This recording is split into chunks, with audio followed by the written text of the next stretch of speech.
ابھی کچھ دن پہلے عید گزری ہے، عید الاضحیٰ۔ اس پہ لوگ خوشیاں منا رہے تھے، قربانی کر رہے تھے، قربانی کے جانور ذبح کر رہے تھے، گوشت بانٹ رہے تھے، آپس میں خوشیاں بانٹ رہے تھے، ایک دوسرے سے گلے مل رہے تھے، پرانی رنجشیں بھلا کر ایک دوسرے سے ملنے آ رہے تھے۔ ناظرین، وہیں پر ایک ایسا واقعہ پیش آتا ہے جسے سن کر دل دہل گیا۔ کیا کہانی ہے، کیا حقائق ہیں، کیا تفصیلات ہیں، آپ کو آگے چل کر بتائیں گے۔ اس سے پہلے ہمارے یوٹیوب چینل کو سبسکرائب کر لیجیے۔ ناظرین، مظفر آباد کا گاؤں شوائی، جہاں پہ 4 سگے بھائی رہتے تھے، حقیقی بھائی، سگے بھائی۔ ناظرین، 4 سگے بھائی، ان میں ایسا کیا ہوا کہ آپس میں ان کا جھگڑا ہوا، اور وہ جھگڑا اس قدر بڑھ گیا کہ ان میں سے ایک بھائی جان کی بازی ہار گیا۔ ان چاروں میں سے ایک بھائی کا قتل ہو گیا، اور صرف ایک بھائی کا قتل ہی نہیں، ان کے قتل کے ساتھ ساتھ اس میں بیچارہ باپ بھی زخمی ہو گیا۔ ناظرین، اندرونی کہانی کیا ہے آپ کو بتاتے چلیں۔ قربانی کا گوشت بانٹنے پہ، آپس میں تقسیم کرنے پہ ان 4 سگے بھائیوں کا جھگڑا ہوا۔ اسد، نواز، سجاد اور احتشام ان چاروں بھائیوں کے نام ہے۔ جو سب سے بڑا بھائی ہے نواز، جس کا نام ہے، اس نے چھوٹے بھائی اسد کو پہلے چھریاں ماری، اس کو زخمی کیا، اس پہ حملہ کیا، اس پہ وار کیا۔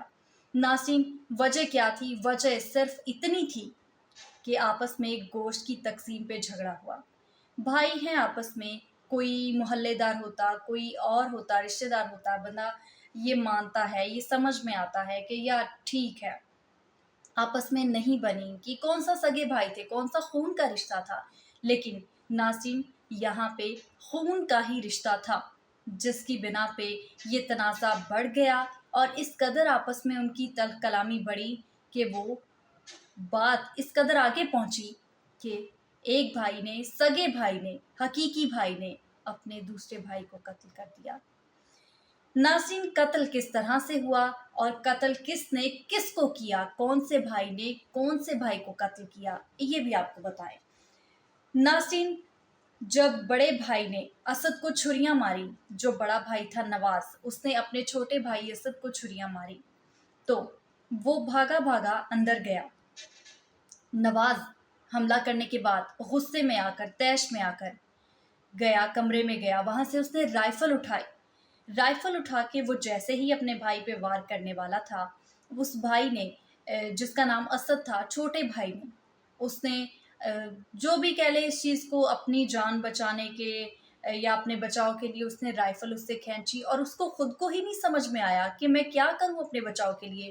اس نے اپنے بچاؤ کی خاطر اس نے وہ رائفل چلا دی، اور وہ گولیاں، نواز جو کہ بڑا بھائی تھا، اس کو گولیاں لگیں، اور وہ جاں بحق ہو گیا۔ ناظرین، ان کی آپس کی لڑائی میں، ان کے آپس کے جھگڑے میں بیچارہ باپ بھی ان کی زد میں آ گیا، اور وہ باپ بھی اس وقت زخمی ہے۔ ناظرین، یہاں پہ میں یہ سمجھتی ہوں کہ بھائی بھائی کا ایک رشتہ، ایک ایسا اتنا پیارا رشتہ ہے، اتنا وہ خلوص، اتنا وہ محبت والا رشتہ ہے، جس کو شاید میں لفظوں میں بیان نہیں کر سکتی۔ لیکن ناظرین، جو آج کل کا دور چل رہا ہے، آج کل کے جو حالات چل رہے ہیں، اس میں صحیح کہتے ہیں کہ آج کل کوئی سگا بھائی بھی اپنے سگے بھائی کا نہیں ہے، تو باقی رشتے تو دور کی بات ہے۔ ناظرین، یہاں پہ وہ بات سچ ثابت ہو چکی ہے۔ جب میں نے یہ کہانی دیکھی، جب یہ میں نے سٹوری پڑھی، جب میں نے یہ خبر دیکھی، تو مجھے سن کر بہت افسوس بھی ہوا، اور ساتھ ہی ساتھ ایک ڈر سا بھی دل میں پیدا ہوا کہ ناظرین، ابھی آج کے دور میں یہ کچھ ہو رہا ہے، تو آگے جا کے اگلے دور میں نہ جانے کیا ہوگا۔ یہاں پہ تو سگا بھائی اپنے سگے بھائی پہ اتنا اس کو طیش، اتنا غصہ، اتنی وہ نفرت کہ اس نے اپنے سگے بھائی کی جان ہی لے لی۔ ناظرین، پولیس کی کوشش ہے کہ ملزم کو گرفتار کیا جائے، اور ملزم کو گرفتار کر بھی لیا گیا ہے، اور اس کو کیفر کردار تک بھی انشاءاللہ پہنچایا جائے گا۔